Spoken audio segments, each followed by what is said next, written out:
Muy buenos días, qué gusto que nos acompañe en una nueva edición de República. Les saluda Carlos Monterrosa, es un agrado que esté conmigo por la mañana, lunes 18 de febrero del año 2019. Que sea una buena semana para usted en todas sus actividades personales y profesionales. Por nuestra parte, pues vamos a ofrecerle, como siempre, análisis a profundidad de los sucesos de nuestro país, de la realidad política, económica y social, y también de aspectos institucionales. Esta mañana vamos a iniciar la semana dedicándola a hablar un poco de los retos y las proyecciones políticas del presidente electo. Ya el presidente electo, a través de sus redes sociales, ya ha estado emitiendo algunos posicionamientos sobre algunos temas que han generado debate a nivel de la opinión pública y en los medios de comunicación, por ejemplo el caso del presupuesto o de unos fondos para el tema del edificio de la Asamblea Legislativa, entre otros aspectos. Y también pues conocer un poco el posicionamiento que se tiene desde el análisis político de estas nuevas coyunturas, de estas nuevas dinámicas entre los actores políticos. Y es un gusto para mí recibir a Óscar Picardo, experto en educación e investigador académico. Buenos días, doctor Picardo, qué gusto que nos acompañe, qué agrado que esté con nosotros en República. Gracias, es un gusto acompañarte a ti, a tu audiencia y conversar de los temas de coyuntura y de realidad nacional que nos preocupan a todos. Gracias por tomar la invitación, doctor Picardo. En minutos pues se va a incorporar también con nosotros Naida Acevedo, abogada y consultora en políticas públicas, también para tener su apreciación y su análisis sobre este tema. Ahora bien, doctor Picardo, antes de hablar de las acciones del nuevo presidente, su relación con la Asamblea, que son algunos de los componentes y también la agenda que se viene de temas políticos y de políticas públicas, hay algo que me llama mucho la atención y quisiera consultarle cómo lee usted esto, doctor Picardo.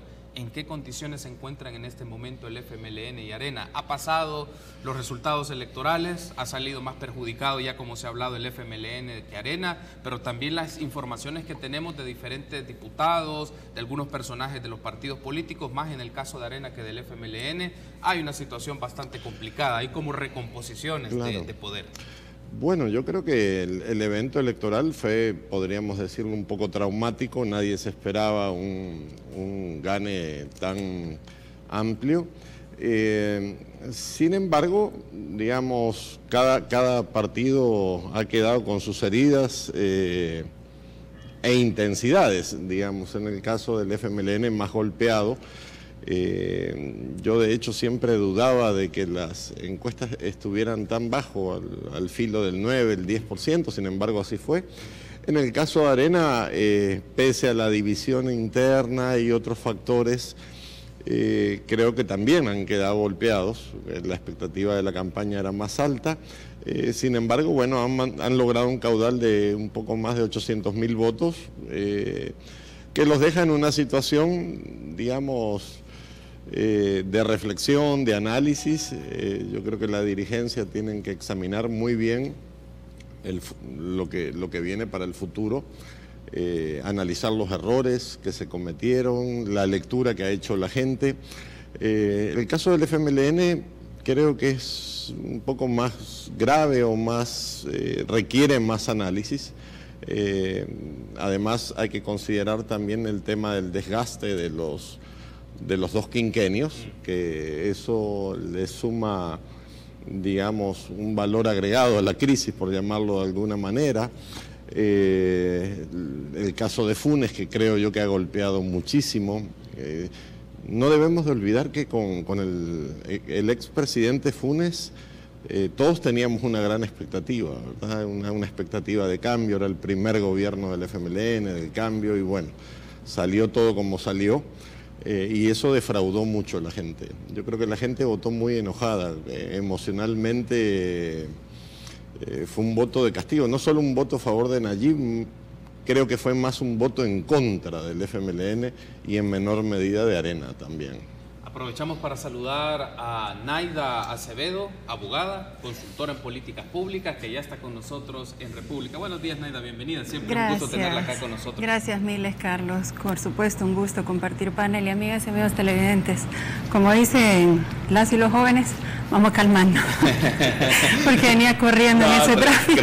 Gracias por tomar la invitación. Gracias. Y siempre bienvenida. Y sabemos que un poco los tráficos desde muy temprano inician en la ciudad, pero siempre es un gusto tenerla acá con nosotros. Nosotros hablábamos minutos atrás con Oscar y nos planteaba un poco la lectura sobre cómo estaba observando al FMLN y Arena. Ya vamos a hablar también, quiero que desarrollemos también un poco la idea, si esta elección lo que nos da es una muestra de una transición en los partidos políticos que tienen que cambiar sus esquemas y sus recomposiciones, pero antes, escucharle, Naida, en este momento, ¿cómo lee usted a Arena y al FMLN? Oscar nos mencionaba, el FMLN ha salido más golpeado de los resultados electorales, pero también un poco porque hay una desilusión, si lo podemos llamar en esta manera, por lo que generó el FMLN en 2009 y también con el segundo gobierno, y en el caso de Arena, pues ya será un partido que en 15 años pues va a ser oposición. Claro. Bueno, a mí me gustaría comenzar un poco, no solo hablando de esta elección, sino que también de las elecciones anteriores. Yo creo que hay algunos visos.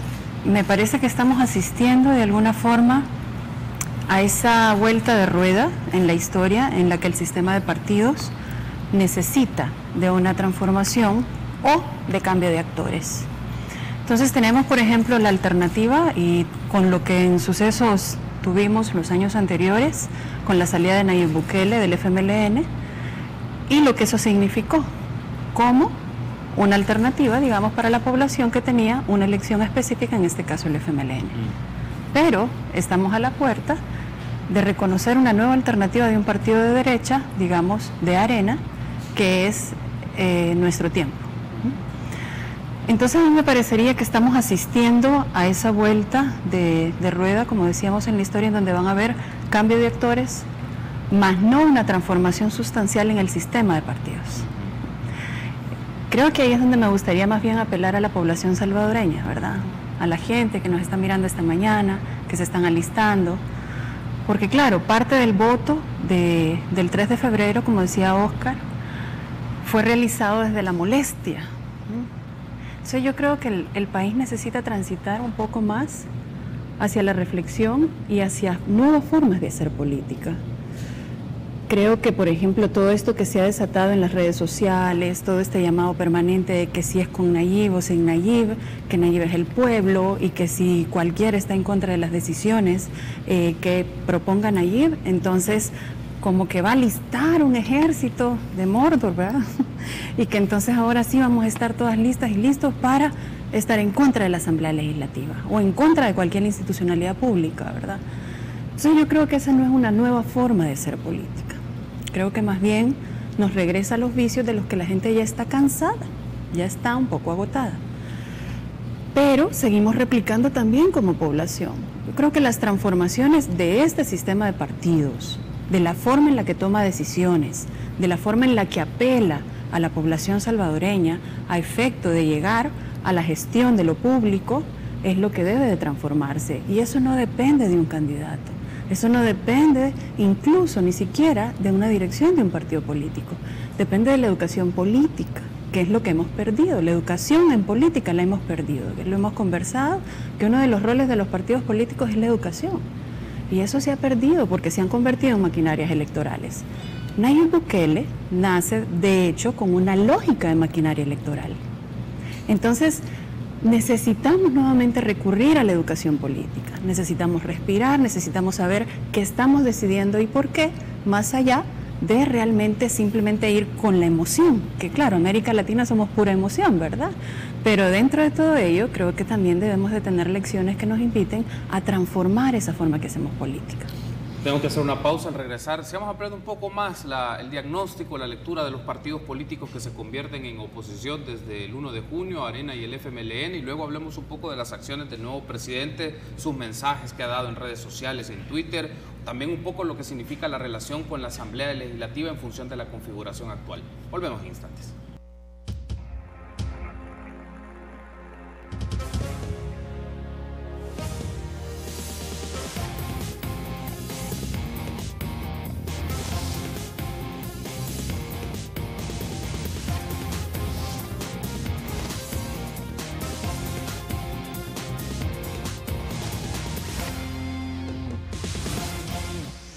Seguimos platicando la mañana de este lunes 18 de febrero sobre los retos y proyecciones políticas del presidente electo. Platicamos con Óscar Picardo, experto en educación e investigador académico, y con Naida Acevedo, abogada y consultora en políticas públicas. Ya vamos a pasar un poco a los retos políticos que tiene el nuevo presidente, Óscar, en función también de sus comunicaciones en los últimos días en las redes sociales. Pero quiero aprovechar porque usted publicó recientemente un artículo de opinión en El Faro titulado Viejos partidos, nueva sociología, y hay una lectura muy interesante, creo, de unos aspectos que vale la pena ampliarlo y trasladarlo a nuestros amigos y amigas que nos sintonizan esta mañana, tanto en redes sociales como por la señal de Canal 33, 7 en cable.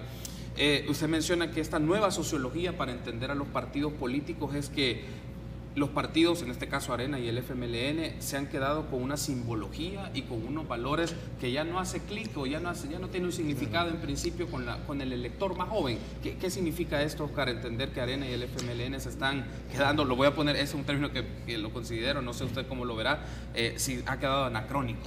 El problema es que ellos son hijos de una época, ¿verdad? Nacen en el contexto de la Guerra Fría, en el momento del anticomunismo y comunismo, y crecen, digamos, por ahí en ese artículo hasta cito un par de líneas de sus himnos, ¿verdad?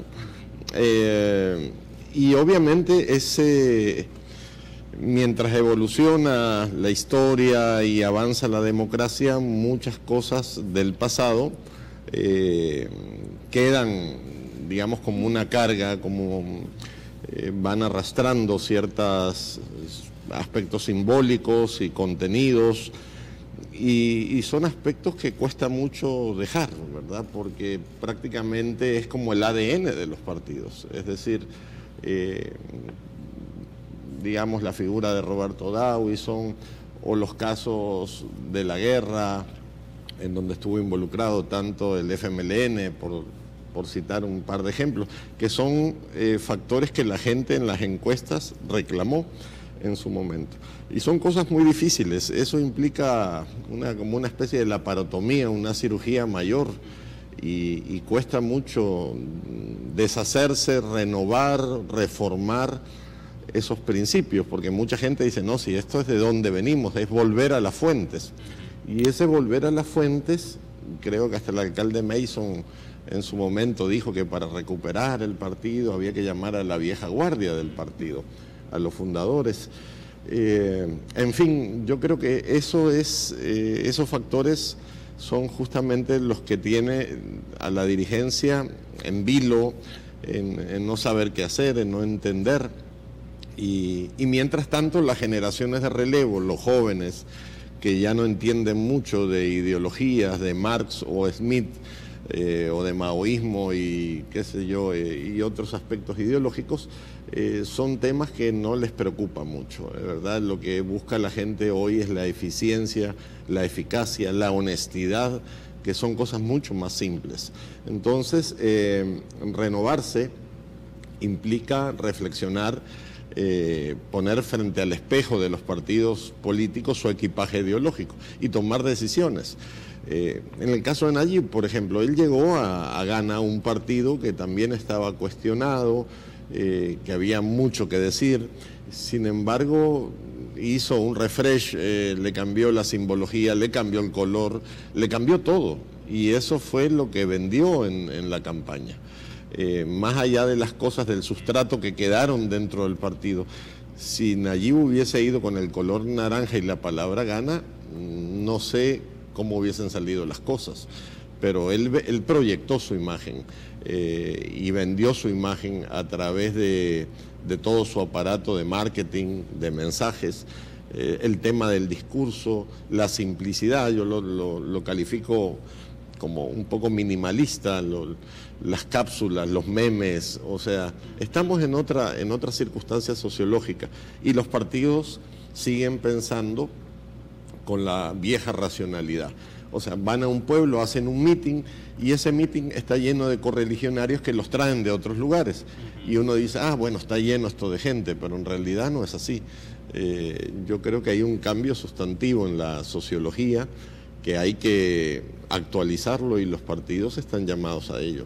Ahí, aprovechando este comentario que hace Óscar, Naida, uno se puede preguntar, esta elección tal vez puede ser muy anticipado a hacer esta afirmación, pero lo dejo para tener una reflexión, para provocar un poco, es las marcas de estos partidos como las concebimos de Arena y el FMLN se agotaron como tal. Eso puede ser la primera capa, aunque en el fondo el sistema de partidos puede operar más o menos parecido. Eso significaría hacer cambios más institucionales de las reglas del juego político, pero sí, por la noción que nos menciona Óscar, es que las marcas que como hemos conocido Arena y el FMLN a lo largo de estos 20, 25 años, ya se empezaron a marchitar, y entonces les obliga a plantearse nuevas formas de cómo comunicarse y cómo plantearse, y hasta cierto punto, como menciona también Óscar, es dejar de lado cierta simbología que caracterizó al partido y que la gente que está entre 18, 25, 30 años no se ve en eso, no lo identifica.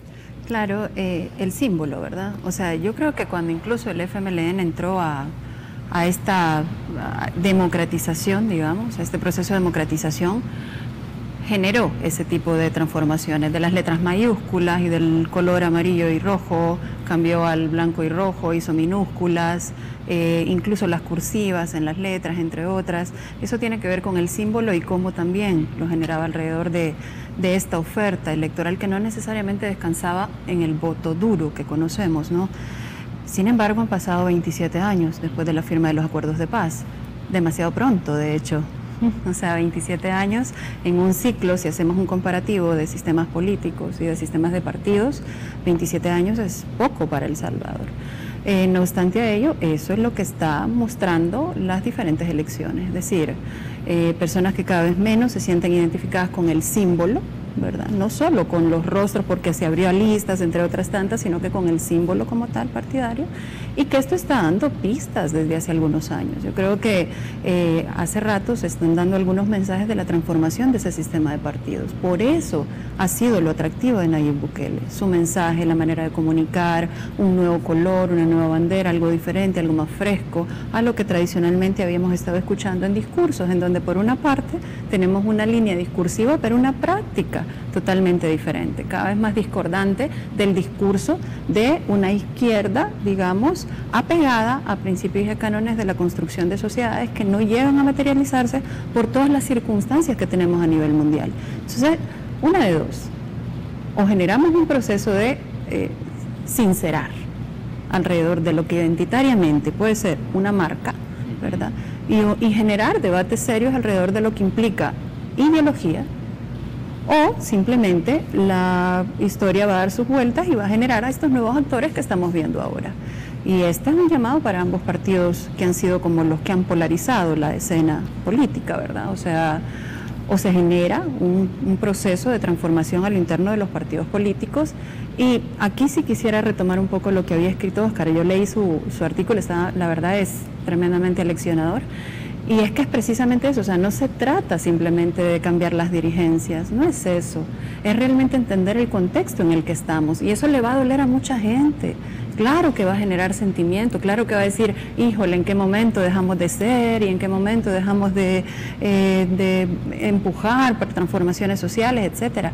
Pero resulta que desde hace más de una década un determinado sistema, una determinada doctrina es la imperante, y eso nos tragó y no nos damos cuenta, y lo vemos a diario con el teléfono, con los anuncios, con la televisión, con el tema de los comerciales, con la forma de comunicarnos. Eso viene cambiando hace ratito.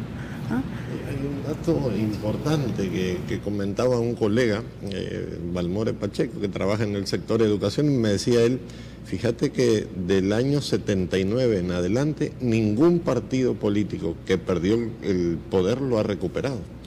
O sea, el PCN gobernó, dejó de gobernar y pasó a ser oposición. El PDC con Duarte gobernó, dejó de gobernar y pasó a ser oposición. Arena le pasó lo mismo, perdió el poder y ya no lo volvió a recuperar.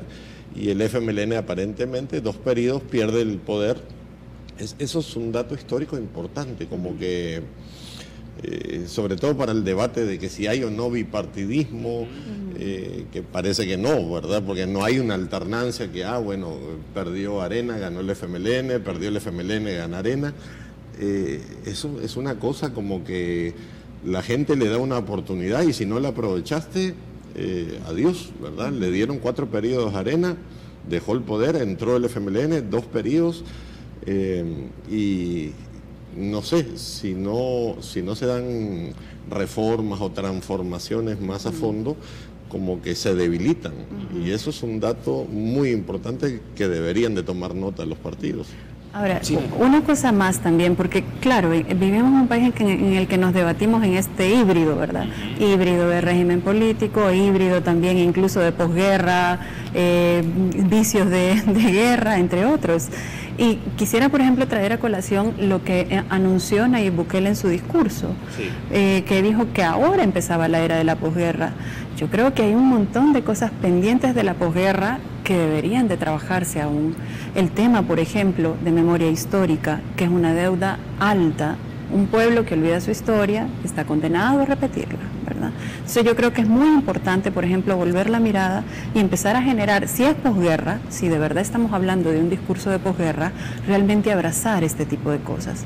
La agenda de derechos humanos, por ejemplo, también es algo que debe revisarse, y no desde el discurso ideológico y político de los buenos y los malos, sino que desde un sentido humanitario. Este país necesita sanarse y lo vemos cada vez más latente. Es decir, cuando vemos las redes sociales y a la gente opinando alrededor de la política, es que hay odio, y detrás del odio no hay más que profundos dolores no resueltos. Entonces, ¿vamos a entrar a la época de la posguerra? De acuerdo, pero entonces abordemos y abracemos lo que la posguerra significa. Tal vez así logramos una cultura política diferente, ¿verdad? Tomo este tema, Naida, para que en los próximos bloques incorporemos cuál es la agenda de gobierno, la agenda que se asume, no solamente la agenda de prioridades que puede tener el nuevo presidente y la composición de su gabinete, también los temas que están marcados por las instituciones, están marcados por la opinión pública, están marcados por las relaciones político-económicas, y me gustaría que abordemos ese tema al regresar. Volvemos en instantes.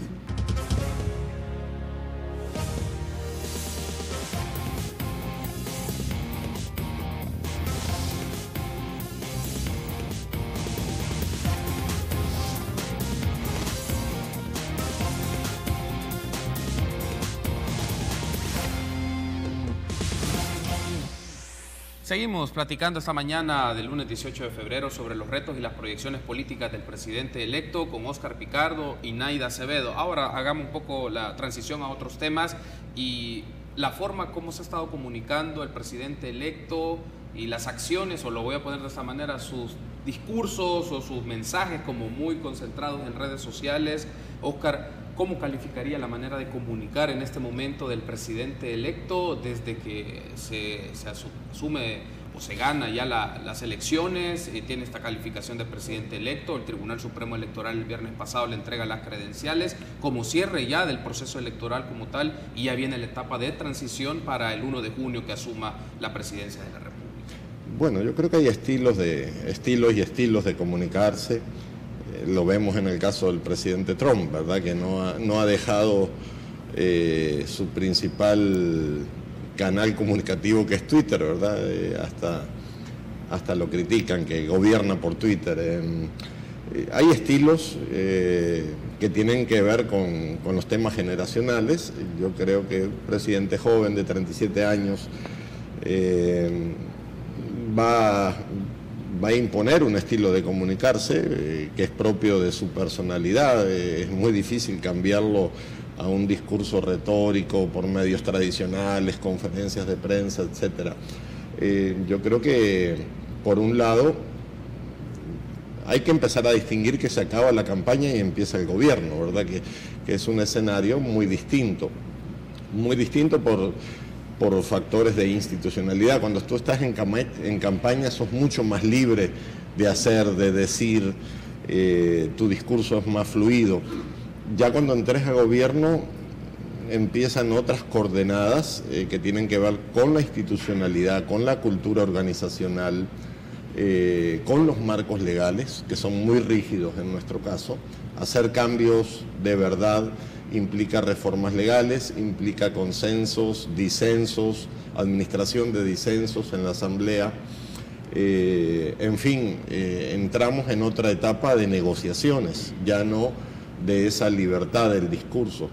Entonces creo que está bien que se mantenga el fluido de comunicación por redes, por Facebook, por Twitter, pero también habrá que empezar a conocer los canales tradicionales, en cierta medida reformarlos, pero sí caer en la cuenta que estamos en un marco institucional que no es fácil, ¿verdad? Yo creo que, yo siempre lo he dicho, cambiar cosas muy sencillas, por ejemplo, en el mundo docente implica reformas a la ley de la carrera docente, implica diálogos con todos los sindicatos, implica convencer a los diputados de las diversas fracciones y no es un tema tan ágil como uno cree. Bueno, Oscar, hay un asunto acá. Hace unos días estuvieron con nosotros representantes de Nuevas Ideas, Mario Durán y Federico Alíquer, y ellos se abstenían o no retomaban la palabra negociación, hablaban de acuerdos, establecer acuerdos, pero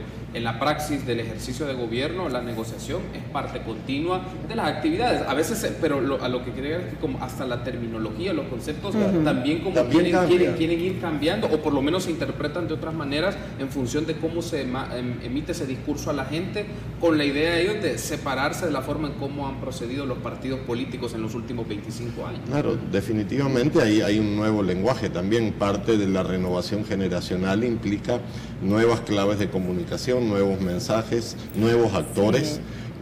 Yo oí parte de esas entrevistas y ellos dicen se acabó la época de negociar entre partidos políticos para lograr acuerdos a favor del pueblo. Está bien, eso es bueno, creo yo, pero la realidad a veces te va a obligar a otra cosa. Yo creo que la partidocracia, la cultura, son factores que demandan una reforma de fondo, pero ojo, yo creo que la cosa no es tan sencilla, ¿verdad? Y insisto, nuestro marco legal es muy rígido para hacer fluir las cosas como ellos quisieran, ¿verdad? Eso es un tema a considerarlo. Yo te digo, y se los comenté a varios colegas, yo pasé 4 meses por la Dirección de Educación Superior, duré 4 meses y no aguanto más y no volvería nunca más a una dirección en el gobierno. Ese es mi nivel de tolerancia. 4 meses para caer en la cuenta que es muy difícil reformar las cosas. Sí. Retomando un poco todas estas ideas de Oscar también, y escucharle usted sobre esto, ¿cómo calificaría la comunicación de Nayib Bukele ya como presidente electo? ¿Qué elementos marcaría? Y retomar esto que planteaba de los términos y el significado de estos términos, pasando no solo la palabra en sí, lo que significa esto de llegar a acuerdos, entablar acuerdos y negociar, pues, pero digamos bajo los términos evidentemente definidos en nuestro marco legal. Sí, vamos a dividirlo en dos, digo, o sea, la primera parte tiene que ver con la manera en la que va a comunicar y que está dejando ver también algunos elementos. Uno de los grandes elementos que pesan mucho a la hora de generar opinión pública son los medios de comunicación, evidentemente. Nayib, de hecho, se asiste de un ala de medios de comunicación creados, los medios electrónicos, ¿no? Hay una serie de ellos que él ha generado y que además tiene una contravoz de los medios tradicionales. Sabemos que en los medios tradicionales ha tenido como mucho ataque, mucha resistencia, entre otras. De hecho, él mismo ha anunciado que grandes periódicos de circulación nacional ni siquiera tributan al fisco. Entonces, claro, eso es tocar intereses, ¿no? Y que evidentemente eso no va a generar una respuesta positiva de las cosas que en algún momento hizo como alcalde y de su ejercicio de personalidad, si se quiere, ¿no?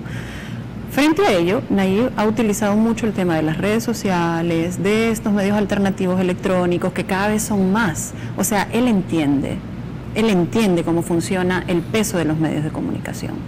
Eso no todos los partidos políticos lo habían comprendido como tal. Arena, porque venía con todo su aparataje ideológico, incluido medios de comunicación incorporado, pero el FMLN lo entendió bastante tarde, ¿verdad? Entonces Nayib lo lleva adelantado, ha generado todo este medio de comunicación alternativo. Él tiene dónde generar un parlante que vaya también diciendo y posicionando cosas que a él le interesan, que se vayan generando en idearios, ¿verdad?, en creencias de la población salvadoreña. Una de ellas era el fraude, el posible fraude, ¿verdad? Entonces, ¿a dónde lo publicitaba? No en los medios grandes. Entonces, ¿dónde se generaba el eco? Yo creo que hay que tener también mucha perspicacia a la hora de leer noticias, que la población salvadoreña empiece a entender y a discernir qué significa leer noticias, qué significa analizar, porque claro, vivimos en una época en la que estamos tan bombardeados y bombardeadas que nos llega de todo y simplemente reaccionamos. A mí me ha pasado que he generado un retweet, he generado un reenvío, un post, sí, claro, es fake news. Entonces así como, ups, o sea, nos pasa a todos. Yo creo que evidentemente hay que generar también todo un proceso de lectura de qué significa eso, cómo funcionan los medios, y también eso Nayib lo entiende muy bien. Yo creo que lo lleva alrededor de esto. Un elemento interesante y que claro, tampoco es que en el momento en el que él recibe sus credenciales tuviera algo sustancial que anunciar. Digamos, acaba de recibir sus credenciales, entre otras tantas. Es comprensible incluso que no se abriera a los medios de comunicación a generar algún tipo de declaración, ¿verdad? Sin embargo, también alertar al presidente electo que gobernar pasa también por generar un vínculo de comunicación claro, honesto, y que también, además del tema identitario, pueda promover estos espacios de gobernanza que han tenido algunos ejercicios, pero que no han logrado materializarse de manera real. Eso realmente debería de ser comunicar, ¿verdad? Uno de los aspectos también, Naida, es cómo este gobierno, el nuevo gobierno, me refiero al presidente, su círculo, los allegados también asimilan la crítica. Eso va a ser parte del ejercicio de gobierno. Bueno, muestra, digamos, una cosa puede ser la parodia, la burla y esto que todos los gobernantes lo enfrentan, pero otro asunto es la crítica como tal de sus decisiones, de sus acciones, de sus fallos o de asimilar esto. Entonces, ¿cómo se puede leer esto también, Naida, de la capacidad y la tolerancia a la crítica, a los comentarios de la oposición, de los otros actores políticos, de los medios, de los académicos, académicas, de las organizaciones sociales, de los sindicatos? Eso ocurrirá. ¿Cómo lee un poco eso? Sí, y miren, y además creo que es característico de una generación, ¿verdad? Entonces esta generación también, así como oímos poco, sabemos todo, tenemos el Facebook, el Google, ahí buscamos todo, ahí está toda la información, además es nuestra era, es nuestro momento, tenemos que demostrar, etcétera.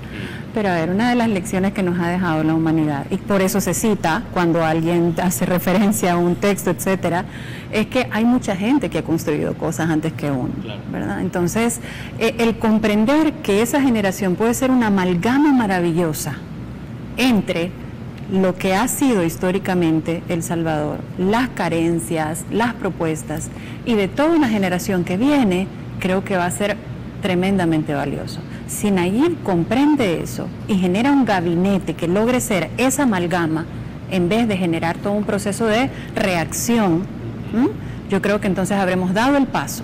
No solo es olvidar la polarización política que teníamos ahora, ¿verdad?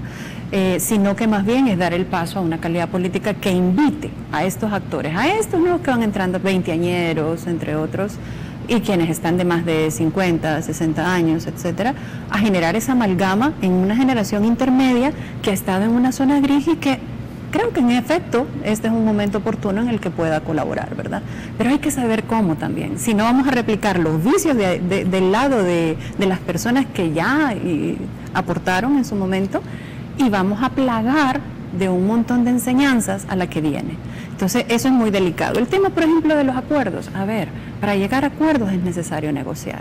El acuerdo es el hecho material de cómo logras ese hecho material. Lo puedes lograr o pidiéndole a la población que hoy sí es cierto que ellos son los malos y nos vamos a ir en contra de todos, o lo puedes hacer desde un espacio de consenso, de diálogo, que no es sencillo, nadie dice que es sencillo. O sea, generar espacios de gobernabilidad democrática es el ejercicio de madurez más alto, creería yo, pero que también, a ver, si es el momento, entonces vamos a ponernos a prueba.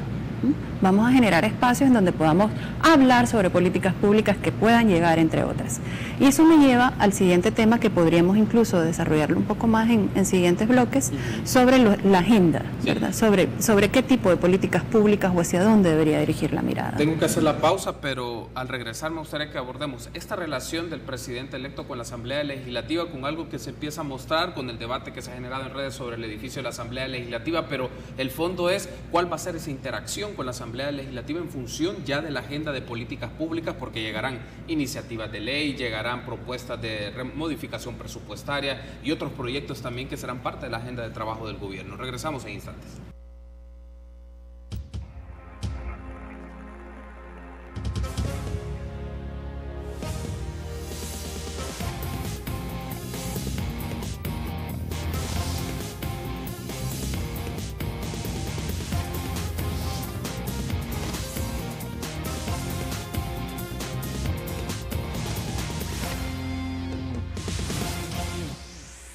Gracias por su preferencia y seguir junto a nosotros en República. Continuamos platicando de las proyecciones políticas del presidente electo, y uno de los temas que estamos platicando con Oscar y con Naida, quienes nos acompañan esta mañana para hacer este análisis, es la relación que significa del presidente electo con la composición de la Asamblea Legislativa. Hay temas que ha generado esta discusión, sobre todo por la propuesta que hacía en sus redes sociales el presidente electo de hacer modificaciones de ciertos fondos, en particular para el tema educativo, infraestructura escolar, y eso ha generado reacciones de diversos diputados y diputadas de la Asamblea Legislativa. Muestra de ello son de algunos diputados del Partido Arena, y tenemos algunas de las declaraciones de diputados de dicho instituto político, y tenemos en este caso también unos tweets que son los que leemos en este momento. Ahí dice Arturo Simeón Magaña, diputado de Arena: prometí que apoyaría las propuestas en favor del pueblo y así lo haré. Apoyo la propuesta del presidente electo Nayib Bukele de reorientar 16 millones para construir 50 escuelas y 14 bibliotecas. Los impedimentos, entre comillas, son solo procesos legales que se pueden resolver aquí mismo en la Asamblea Legislativa. Bueno, este es de Milena Mayorga, diputada también del Grupo Parlamentario de Arena.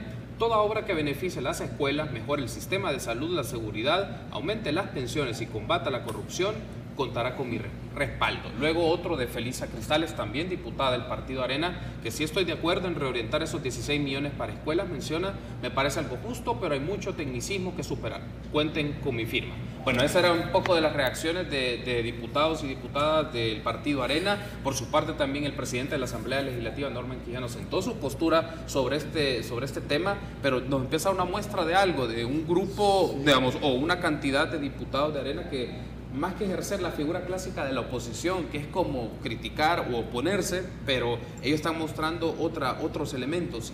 ¿Cómo podemos interpretar esto, Oscar, en función de la relación que le va a marcar al presidente electo, en principio con un partido que es minoritario en la Asamblea Legislativa? Me refiero a Gana. Claro. Yo creo que hay varios puntos a considerar. Primero, es un indicio de objeción de conciencia, ya de romper el esquema de votar en masa, ¿verdad? Que el jefe de fracción da una línea y todos levantan la mano. Estos diputados que han comentado son los jóvenes, justamente, y creo yo que están cumpliendo una función dentro de la fracción, y bien harían en oírlos y en tomarlos en cuenta. En segundo lugar, hay que decir, bueno, esa idea de invertir en 50 escuelas, ojo, ¿verdad? O sea, ¿de dónde se han sacado que se necesitan 50 escuelas? Ahí es donde tenemos que empezar a ver las cosas con criticidad.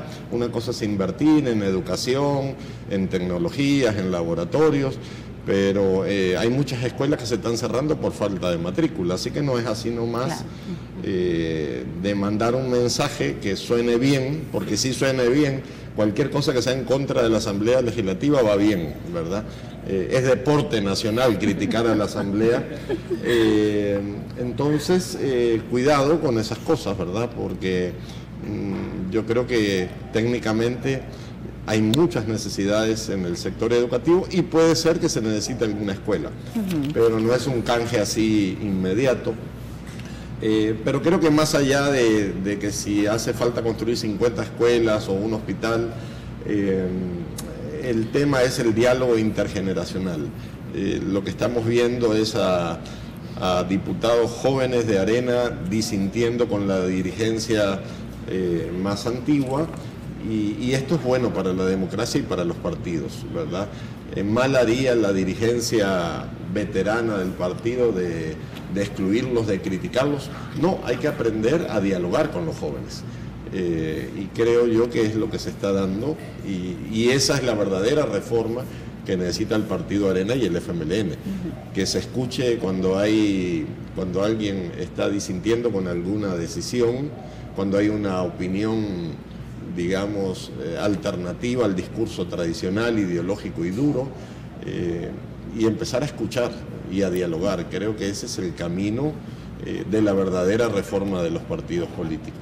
No simplemente me endoso, o como dice Nayib, esto, vamos todos detrás de Nayib para quedar bien. Yo creo que ese también es otro riesgo y otra lectura equivocada que puedan estar haciendo los diputados jóvenes. Ojo, ¿verdad? Porque no todo lo que dice Nayib es palabra de Dios, ¿verdad? Son ideas, son mensajes más simbólicos. Insisto, cualquier cosa en contra de la Asamblea es bien vista, Y eso es un error también, porque se empieza a minar, digamos, la institucionalidad de la Asamblea Legislativa, que hay que cuidarla, y es la Casa del Pueblo, ha tenido muchos tropiezos.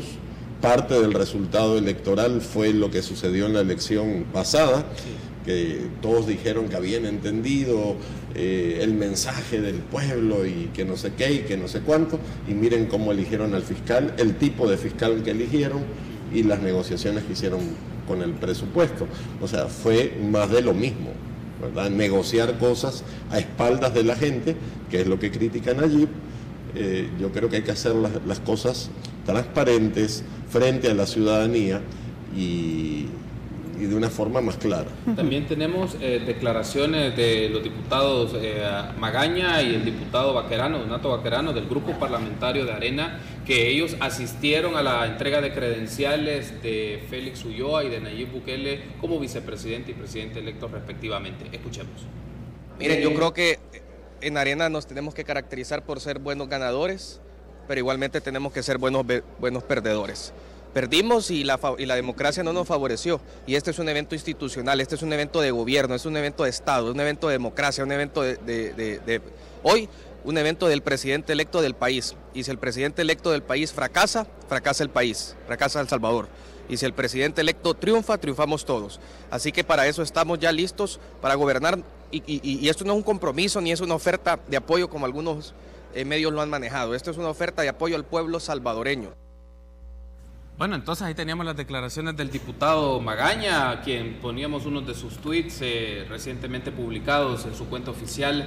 Naida, ¿cómo podemos interpretar estas expresiones, estas ideas que nos dan diputados de la oposición? Y como mencionaba Oscar, y me parece oportuno también, no es que todo va a ser aprobado como tal, nada va a ser avalado, y también ojo de entender que sumarse o apoyar si es la estrategia indicada en función también de las negociaciones y acuerdos de temas importantes del país. Sí, a mí se me vienen un montón de ideas a la mente ahora, porque claro, visto desde la ciencia política es que aquí hay un jardín maravilloso para hacer una cantidad de estudios importantes, ¿verdad? O sea, estamos, por ejemplo, viendo la figura del presidencialismo en su máximo esplendor, y que eso había bajado bastante, ¿verdad? Había bajado en los años anteriores. Entonces, así como, híjole, o sea, estamos con los ojos puestos otra vez en la fuerte figura presidencial, que al fin y al cabo nuestros sistemas son eso, ¿verdad? Pero que en los años anteriores había bajado muchísimo, al punto de hacer un ejercicio, de peso y contrapeso o de control, más desde la perspectiva de instituciones de cada una, interesante también. Es decir, cómo la institucionalidad pública generaba controles entre sí. Cuando estuvo la sala de lo constitucional anterior, fue un ejercicio muy interesante de democracia, finalmente, pero que ahora estamos volviendo a poner todo el peso en el presidencialismo. Entonces, eso me lleva a otro tema, ¿verdad? O sea, cómo también vamos a empezar a ver fraccionamientos más tangibles. O sea, vamos a empezar a ver este ejercicio de fraccionamiento que se había perdido. O sea, teníamos dos polarizaciones, sobre todo discursivas, pero que habían llegado a un ejercicio práctico de tomar decisiones. No el más óptimo, por supuesto, pero se había tomado un ejercicio práctico de toma de decisiones. Ahora vamos a empezar a ver un fraccionamiento más tangible. Y claro, este fraccionamiento nos lleva a hablar de la gobernabilidad democrática y de la gobernanza, que en efecto, con un fraccionamiento más tangible, va a ser más complicado. Entonces, aunque en las mismas fracciones tengan un mismo proceso de elección, entre otras, esto va a empezar a dividirse. ¿Y cómo va a ser entonces el ejercicio de votación en la Asamblea Legislativa? Vamos a llegar a los números, va a llegar la aritmética. O sea, ahí si el bloque de derecha se divide, logrará entonces aritmética para el respaldo de las decisiones del presidencialismo que se está empujando. Entonces, yo lo veo más desde la perspectiva, con ojos más expectantes, ¿verdad?, que preocupada. Yo creo que más bien es un ejercicio de observación y, en el mejor de los casos, de motivación a una mejor ciudadanía. Creo que eso más bien nos convoca a generar espacios de educación política que sea quien pueda controlar también un poco desde su ejercicio mismo, más allá del sufragio, lo que está sucediendo en esta institucionalidad pública que estamos viendo ahora. Yo no había escuchado al diputado Magaña, deberían de nombrarlo jefe de fracción. Es primera vez que escucho un diputado de la oposición con un nivel de madurez altísimo, ¿verdad? En las elecciones en Estados Unidos es muy común que una vez que se nombra el presidente electo ya la mayoría de opositores extienden la mano para trabajar por el país.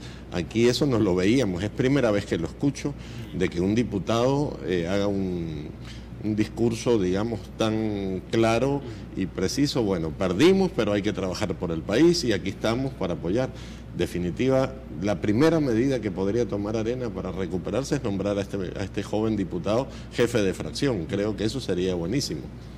Pero generaría una tensión bastante, claro. pero mostraría también algo dentro de este partido político que se está haciendo cada vez más evidente, Oscar y Naida, no sé cómo lo verán también nuestros amigos y amigas de la audiencia, es un grupo de diputados jóvenes están dando muestras de otra manera de entablar los procesos políticos respecto a, lo voy a poner así, ya los que están más institucionalizados en el tiempo, aquellos que ya vienen por años en Asamblea Legislativa. Con visión de país, o sea, este diputado ha hablado con visión de país, no con visión de partido. No y ese es el error. No estoy segura si de visión de país, porque una cosa es el discurso desde esta alternativa y la otra ya es el ejercicio de tomar una decisión sobre un marco regulatorio específico. Yo quisiera traer a colación a Johnny Wright, es decir, no es primera vez que sucede. La misma depuración de Arena viene también con este ejercicio. Entonces, por lo menos el acercamiento a la figura presidencial de diputados y diputadas jóvenes lo estamos viendo. Pero eso va a generar fraccionamiento, y va a generar fraccionamiento dentro del mismo partido. Generaciones o pensamientos que estén más dentro de un ideario de construcción de Estado a largo plazo, de construcción de institucionalidad más sólida, evidentemente, iremos transitando más cerca de eso. Pero hay un montón de resistencias que nos van a dar unos escenarios de gobernabilidad complicados. Ahí es donde vamos a ver la madurez del partido y si entendió el mensaje o no, ¿verdad? Justamente, si empiezan ya a criticar este tipo de disensos, pues estamos con el mismo esquema anterior, ¿verdad? Por ahí creo yo que estas son las pruebas que hay que empezar a darle seguimiento, a ver cuál es el destino de estos diputados jóvenes. Ahora, tengo que hacer la pausa, Naida, pero tengo que hacer la pausa. Al regresar ampliamos un poco más este tema e involucro el tema que usted también nos propuso, Naida, de la agenda de gobierno. ¿Qué elementos van a marcar la agenda del próximo gobierno? ¿Cuáles son las prioridades, las urgencias también y las condiciones en las cuales se va a ejercer la política pública? Regresamos.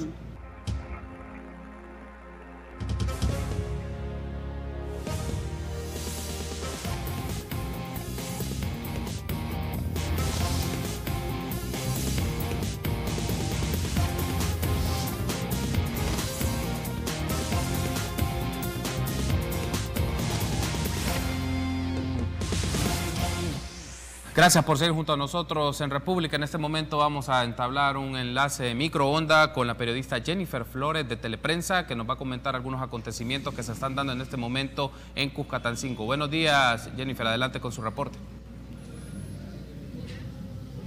Así es, Carlos, muy buenos días. Me encuentro en el municipio de Cuscatancingo, tal como lo adelantaste, y quiero mostrarte un poco de la situación y lo que está pasando en este municipio. Me encuentro justamente enfrente de la alcaldía municipal, como te repito, de Cuscatancingo, donde empleados del área de desechos sólidos, la mayoría del área de desechos sólidos, están protestando por supuestas irregularidades de las autoridades de la alcaldía.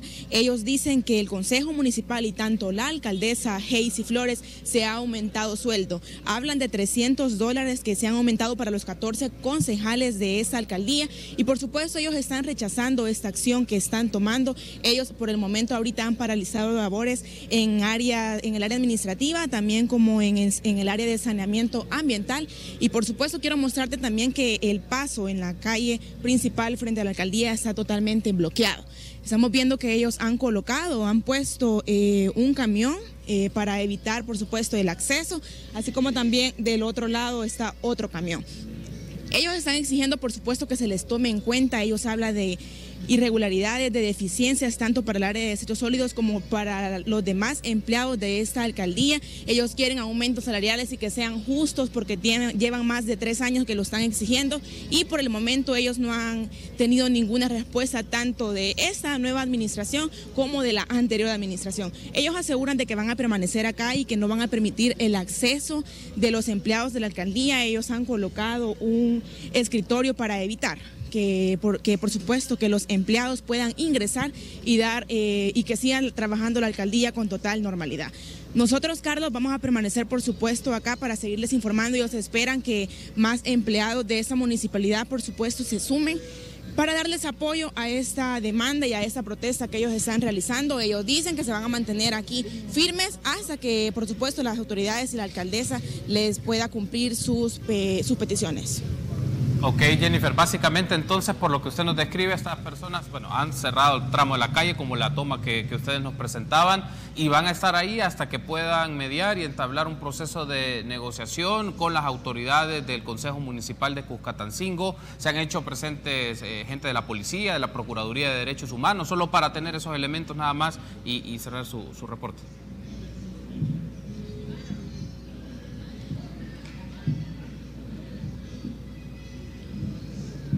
Ok, bueno, vamos entonces a entablar nuevamente la conexión con Jennifer Flores. Tenemos que hacer una pausa, regresamos con más análisis en República.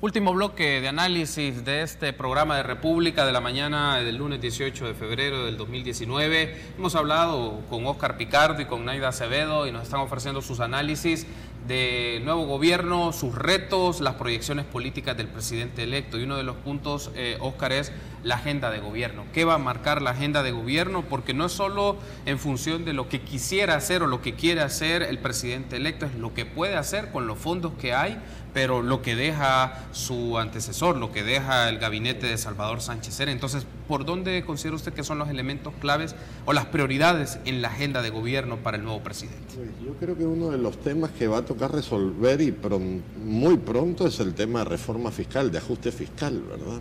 Porque, digamos, viene el tema de fondos de pensiones, la capacidad de endeudamiento del país es bastante alta. Hay que cumplir muchas promesas y programas, la operación del Estado, y creo que las condiciones fiscales del presupuesto aprobado están a su límite, en un hilo.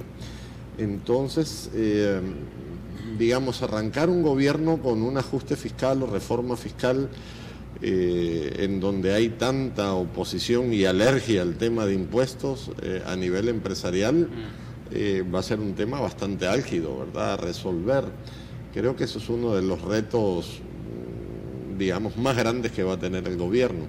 Igual, quitarle grasa al gobierno, que es otro de los discursos, o captar fondos de evasión y elusión fiscal.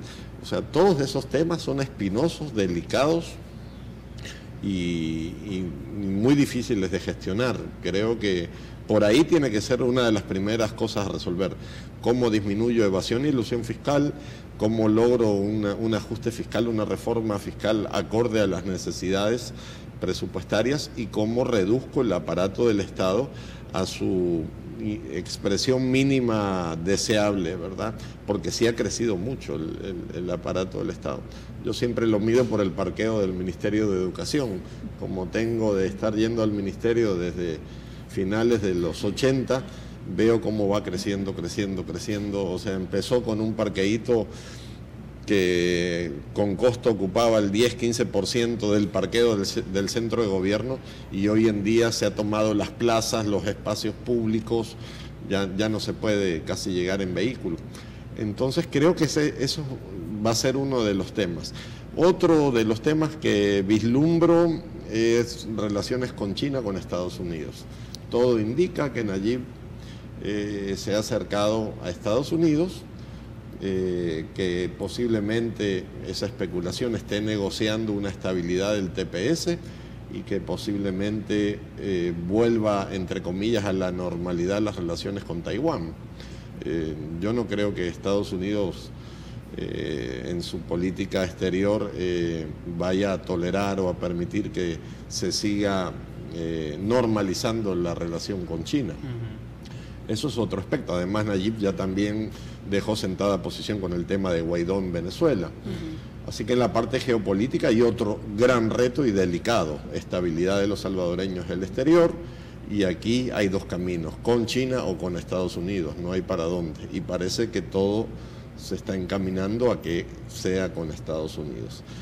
Y bueno, luego habrá otros temas en lo que él llamó el concepto de bienestar, en política pública para el área social, que habrá que revisar, ajustar, reformas, tema de dignificación docente, tema de salud, tema de nuevos hospitales, tema del aeropuerto de Oriente, que es otro tema.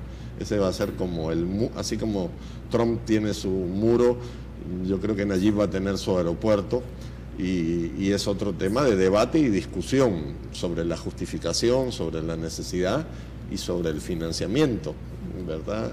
Así que, digamos, en términos prácticos va a haber mucho que comentar, que decidir, que analizar, y va a estar entretenido el primer semestre de gobierno, de julio a diciembre de este año. Bueno, hay un asunto, Oscar, que también lo platicábamos, que es muy inmediato, es la conformación del gabinete, pero en correspondencia con las condiciones salariales del mismo órgano ejecutivo, por el hecho que nominalmente pues los ministros y ministras pueden tener un salario específico, pero luego que se hizo público el tema de los sobresueldos, ya es un primer punto. Quien quiera estar ahí, evidentemente nadie va a estar solicitando, pidiendo sobresueldos, pero por otro lado poner el tema si el salario que se tiene es el salario adecuado o es el salario en función de las atribuciones que tienen estas personas, que es como lo primero, porque significaría en principio que quienes lleguen se van a tener que adecuar a esas condiciones, o si por el otro lado el gobierno busca una manera de hacer una recomposición salarial, sobre todo a las personas que están en primera línea, ministros, viceministros, algunos casos jefes de despacho, demás. Sí, es un tema complejo y yo creo que hay mucho desequilibrio salarial, ¿verdad? Lo comentábamos fuera de cámara, que en algunas autónomas tienen salarios que prácticamente duplican casi el salario nominal del presidente y de un ministro, que son entre 3.600 y 5.000 dólares. Va a ser difícil conseguir gente de alto perfil, sin antecedentes, con buena formación, y también hay que poner sobre la mesa las condiciones económicas del país, ¿verdad? El salario mínimo, una cantidad de variables para tener un salario justo, transparente, y adecuado a la responsabilidad.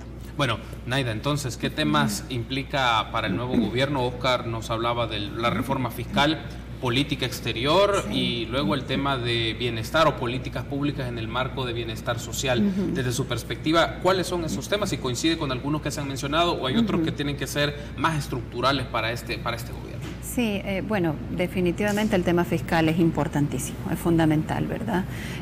Porque sobre el tema fiscal, entonces, claro, se toman decisiones y providencias que generen de alguna forma así esta política pública que se espera.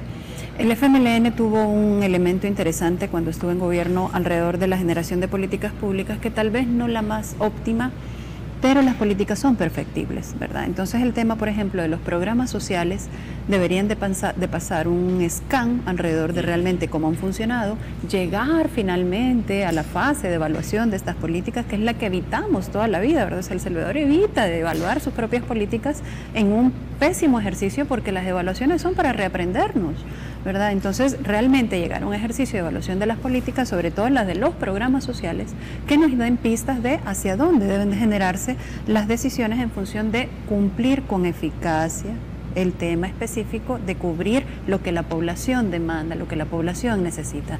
¿Por qué se han erosionado tanto el tema de las ideologías? Precisamente porque las políticas, las decisiones que se han tomado no han logrado tocar el corazón de las problemáticas de la población salvadoreña. Entonces hay que avanzar hacia ahí. Si realmente es un gobierno sin ideología, como se ha planteado, entre otras, un ejercicio práctico, básico y que puede llevar a materializarse es realmente la revisión de los programas sociales y la materialización de los mismos de mejor manera. La Unión Europea tiene destinado fondos millonarios para el seguimiento de los programas sociales. Entonces, revisemos qué está pasando con esos programas sociales y generemos una extensión en donde amerita la pena y ajustemos donde se debe de ajustar. La población debe estar muy vigilante a ello, porque también además tenemos una característica específica que no cumplimos de los procesos de participación a la hora de formular la política, no digamos el resto del ciclo. Entonces eso es muy importante. Concuerdo que para esto entonces hay que hablar del tema fiscal, que yo creería que entonces es el tema más delicado, aunque en la propuesta programática parecería que una de las cosas que va a potenciar Nayib es el ingreso a través de la inversión, ¿verdad? Es decir, va a generar mecanismos de inversión extranjera que le generen empleo, entre otras tantas, ingreso al fisco, pero no creería que eso logre nivelar a lo que una buena política social integral pueda permear en lo que la población necesita. Tenemos muchos problemas estructurales latentes. No me atrevería a decir que nadie va a tocar estructura, ¿verdad? Pero si algo podríamos sugerirle alrededor de lo que pueda decidir en sus políticas en este quinquenio, es sí por lo menos llegar a las necesidades específicas de la población. Y esto lo quiero hilvanar con el bloque anterior, ¿verdad? O sea, no es el fraccionamiento de un partido político tomando decisión en la Asamblea Legislativa y aplaudiendo una decisión que no necesariamente toca estructura, lo que nos va a hacer transformarnos.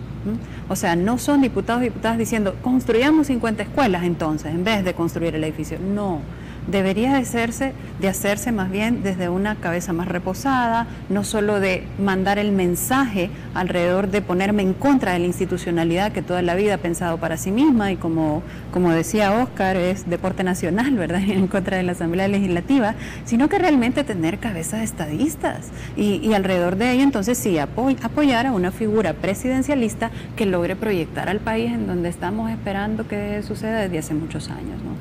Por ahí me quedaría yo Estamos por finalizar, pero planteo este último elemento, su relación con el sector económico, con la empresa privada. Este es otro de los asuntos en los cuales en campaña o en los momentos de la campaña hubo, no podría decirlo como acercamientos, pero no era necesariamente una postura un poco más de contraposición necesariamente, pero en la práctica se va a ver la empresa privada o diferentes segmentos de la empresa privada son actores políticos importantes, no solamente por su capacidad de incidencia que pueden tener en políticas públicas y en la Asamblea Legislativa, también en negociaciones de temas comerciales. Es bien interesante porque, claro, aquí podemos igual debatir alrededor de si Nayib es una figura demagógica o populista, ¿verdad? Y he escuchado algunos, por ejemplo, el doctor Rudy Reserve, que es director de la maestría en ciencia política, ha opinado que no. Yo creería que él es el híbrido entre demagogia y populismo, ¿no? Porque parte de su discurso es contra la oligarquía, es decir, está posicionado directamente contra esa oligarquía y que ahora además abre el abanico. Sin embargo, también apela alrededor del ejercicio de su propuesta de política pública en el Plan Cuscatlán a la inversión. Entonces, creería que está, digamos, haciendo a un lado a un bloque económico en específico, pero está apelando a otro. Habría que ver en qué condiciones apela. Y es aquí donde no es lo mismo el ideario, la voluntad, lo que quisiera hacer, entre otras, que sentarse en la mesa a negociar, porque ahí sí que no va a tomar acuerdos, ahí va a negociar con grandes capitales alrededor de sus propuestas económicas y que además no tienen estructuralmente ni ideológicamente una transformación sustancial, ¿verdad? Cerraría con Óscar sobre este comentario de la relación del nuevo gobierno en el sector privado y lo que significa también con una serie de agentes políticos y económicos influyentes. Yo creo que cuando ponemos sobre la mesa el tema de reforma fiscal, ya el escenario se enrarece, ¿verdad? Va a ser, digamos, un poco difícil. Siempre que se habla de reforma fiscal no es un escenario favorable, hay que ver cómo se maneja, cómo se induce, cuál es la estrategia. Y ojalá que tengamos una visión, hay una generación de relevo también a nivel empresarial, hay empresarios jóvenes que creo yo que tienen una visión más de responsabilidad social, ojalá que así sea, porque sí se va a necesitar mucha generosidad y mucho cambio para transformar esto. Quiero darle las gracias por haberme acompañado. Óscar, ha sido un gusto. Naira, ha sido un gusto compartir con ustedes y también sus conocimientos y análisis de la realidad del país con nuestra audiencia. La invitación siempre está hecha para que nos acompañen de manera continua en este espacio de entrevista y de generación de opinión para dar estos elementos. Gracias, Naira, muy amable. Gracias, Carlos. Gracias, Óscar. Un gusto, Carlos, y un gusto estar con Naira. Gracias a ustedes también por habernos acompañado, amigos. Nos vemos mañana, 6:30 en República. Buen día.